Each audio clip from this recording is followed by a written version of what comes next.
Jamaah tabligh ini ada orang di India namanya Maulana Qasim. Maulana Qasim ini mengajar di bawah pokok kayu. Ngajar di bawah pokok kayu, ngajar hadis. Akhirnya Allah bukakan jamaahnya banyak, ramai. Berdirilah sekolah hadis di India. Namanya Darul Ulum Deoban. Lalu kemudian orang pun banyak belajar hadis. Bahkan guru saya di Sudan itu belajar hadisnya orang Arab, orang Sudan, orang Arab, belajar hadisnya di Darul Ulum tempat Maulana Qasim di Deoban. Lalu kemudian salah satu murid di Deoban ini ada namanya Maulana Ilyas. Maulana Ilyas menengok umat ini sudah kacau balau. Pergilah dia iktikaf di Masjid Nabawi.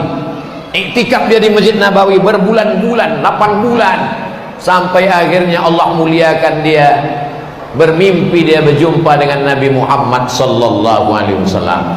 Kata Nabi, berdakwahlah macam aku berdakwah dulu. Macam mana Nabi berdakwah dulu? Mana bisa buat tabligh akbar di Masjid di Masjidil Haram? Kalau dibuat tabligh akbar, matilah, dibunuh Abu Jahal, Abu Lahab. Datang pintu ke pintu. Di India tak bisa macam kita gini, karena India Muslim minoritas. Maka dia mesti pintu ke pintu. Solat, ngajak solat, ayo ke masjid, ayo hidupkan sunnah. Jadi orang sekarang yang tak senang ini sebetulnya dia marah karena diajak ke masjid. Akhirnya dimunculkanlah isu jamaah ini adalah jamaah sesat. Sesatnya di mana? Sesat karena pakai sorban, Nabi pakai sorban. Sesat karena pakai jubah, Nabi pakai jubah. Sesat karena berjenggot, Nabi berjenggot. Sesat karena dia ke masjid, kau yang sesat karena tak ke masjid. Kalau belum sanggup membuat, jangan mengejek. Jadi mereka ini bukan jamaah tabligh. Ini orang yang mengasih nama. Kenapa disebut tabligh? Karena dia menyampaikan hadis-hadis Nabi tabligh. Lalu orang pun mengatakan, jamaah apa tuh? Jamaah tabligh. Jamaah apa tuh? Jamaah kompor. Karena banyak membawa kompor ke masjid.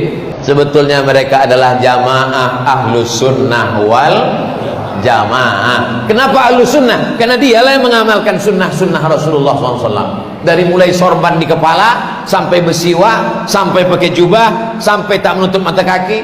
Kalau belum sanggup mengamalkan, jangan mengejek. Kalau sanggup ikut, kalau tak sanggup jangan mengejek. Karena ini adalah Ahlus Sunnah wal Jamaah, mengikut Maulana Qasim, Maulana Ilyas, Maulana Zakaria Kandahlawi. Mereka adalah ulama-ulama ahli hadis, dan mereka adalah pengamal-pengamal sunnah Rasulullah sallallahu alaihi wasallam.